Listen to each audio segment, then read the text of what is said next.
وصفة السكالوب بصلصة الجبن، لا كريم فريش والجبن.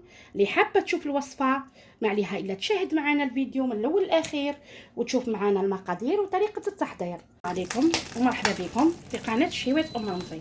اليوم إن شاء الله ولا بركة الله راح نديرو سكالوب بصلصة الجبن، يعني بلا كريم فريش والجبن كما راكم تشوفون. ندير ملعقة كبيرة أو ملعقة ونصف من الزبدة، راح نزيد لها حوالي نص ملعقه كبيره من الزيت كما راكم تشوفوا. لازم تكون سخونه مليح باش ما يلصقلكمش السكالوب تاعكم هكا. ولازم السكالوب تاعكم تغسلوه من قبل وتصفيوه مليح. بسم الله نبدا نحط السكالوب هكا.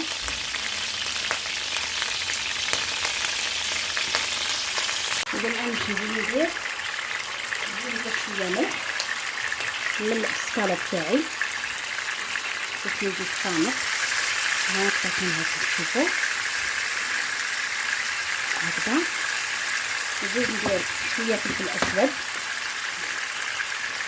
هكا باش يعطينا بنه شويه فقط، ما نكثروش.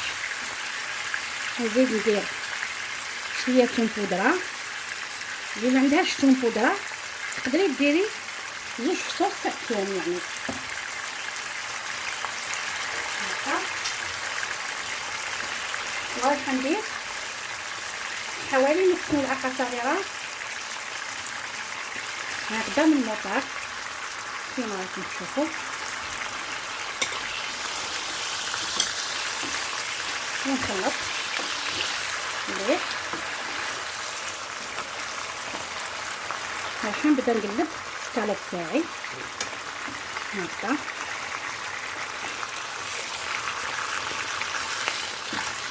كما راكم تشوفوا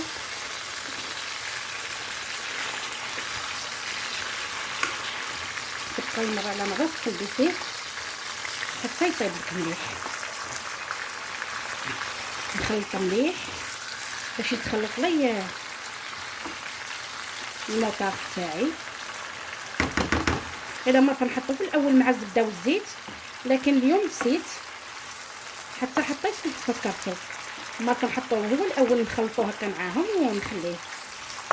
واللي عندها الوقت اللي تحب ديرو بكري كما راني بساع دير شويه ملح شويه ثوم شويه فلفل اسود وشويه موطار راني مليح تحطيه في الثلاجه وتخليه، ومن بعد تبدي فقط تقليه هكا كما راكم تشوفوا. بعد ما طاب السكالوب ما تحمروهش باش ما يجيكمش يابس. بسم الله ندير لا كريم فريش هكذا. الا كان جاك الزيت بزاف وخفتي تجيك مزيته تنقصي شويه وتحطي لا كريم فريش تاعك هكذا كما راكم تشوفوا. درت علبه من لا كريم فريش وراح نزيد ندير الجبن.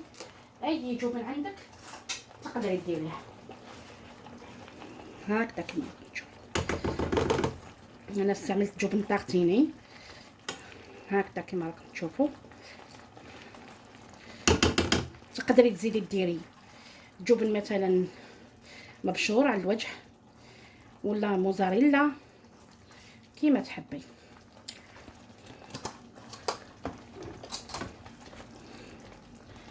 هكذا نخليها تغلي شويه في كريم فريش وفي الجبن ونطفي عليها هكذا. نخلط مليح باش يتخلط لي الجبن وتجيني كريميه هكذا كما راكم تشوفوا. نطفي عليها ومن بعد ان شاء الله تشوفوها معنا. نشوفوا السكالوب تاعنا راه واجد بصلصه الجبن، جا بزاف هايل وبنين. شوفوا كيفاش جا. تقدري تقدميه مع لي فخير ولا تقدميه مع اي حاجه تحبيها انت والعائله تاعك. شوفوا كيفاش جا ما شاء الله بزاف هايل وبنين.